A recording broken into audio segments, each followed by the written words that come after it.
So we know every city, every town, every territory, every village, they have police commissioners who are either sitting on a board or not sitting on a board, or they have land commissioners, right? They have some type of commissioners in a particular sector for every territory, for every city, charter, whatever, for every charter.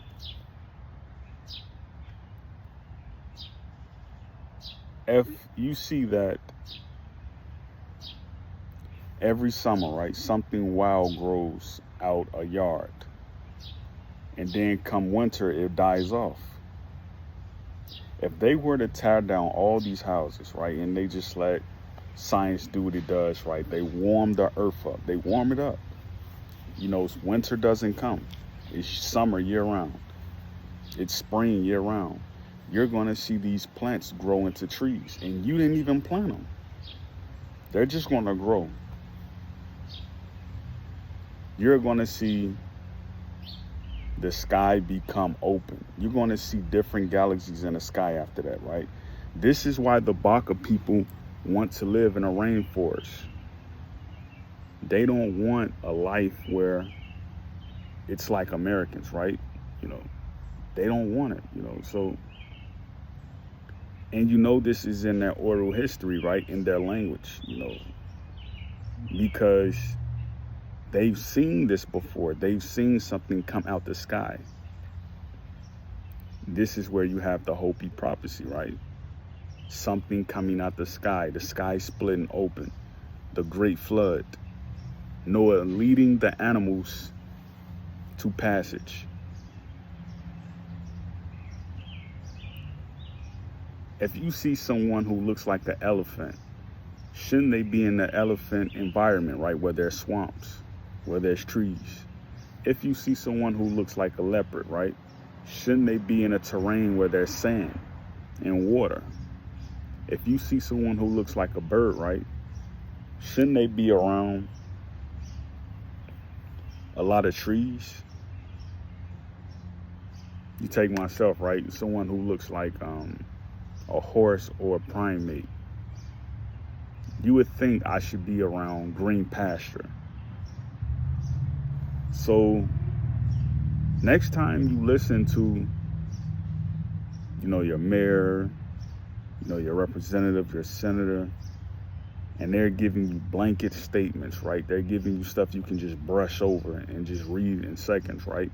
And it doesn't solve any of the problems or solutions you may have given. Then you got to count them in as an insurgent. You got to count them in as a treasoner, right? You got to count them in as someone who's defying what reality senses that, you know, a person needs, you know, in order to escape from any danger, right? You got to count that in. You got to say, like,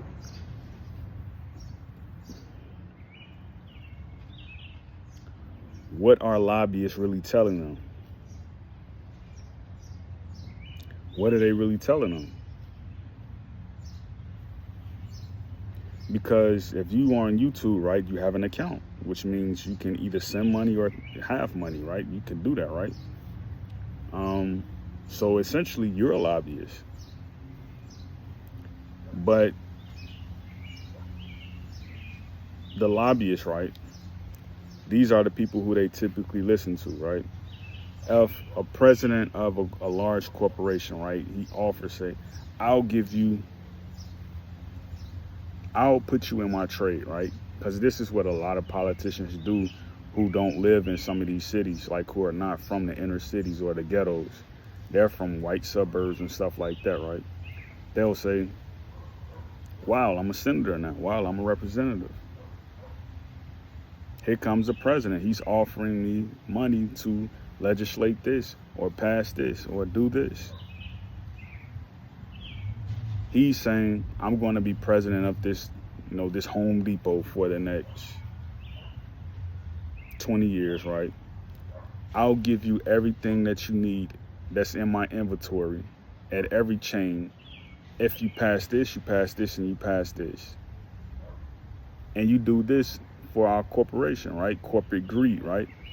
Well, they do it. These senators, these representatives, they do it, right? Because if you signed up to the government website, Track Delivery, right? If you're signed up to it, they're going to send you a newsletter about every other month, and it's going to show you like what's being passed, what's being introduced by the representatives, right, and the senators. It's going to show you all of that. And you're going to see, you're going to read down, and you're going to read down, you're going to read down. You're going to see stuff that don't even matter about climate change or the environment. You're going to see that stuff. It's going to be something about Social Security Act. It's going to be something about renaming the building.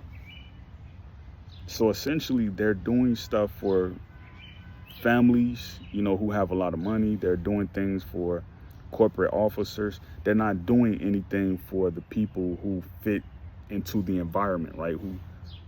Who look like, a primate, who look like a mammal, who look like a shark, or who look like a beetle. They're not doing nothing for those people who are naturally intact to the earth. They're not doing nothing for them.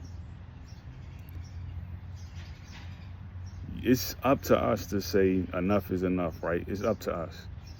We have to devise whether or not we can outsmart them. Tear down our homes. Start living next to waters and creeks, rivers.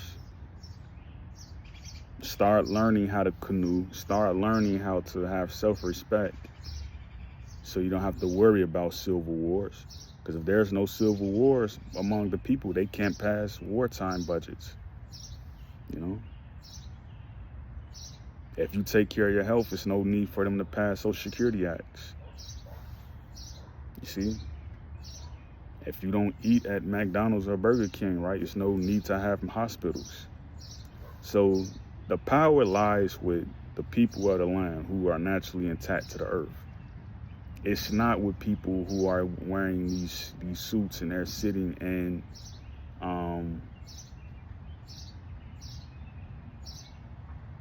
these edifices. It's not them who's the people of the land. It's not them.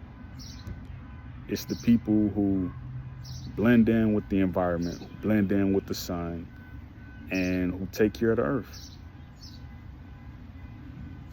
Great peace, Yakoki.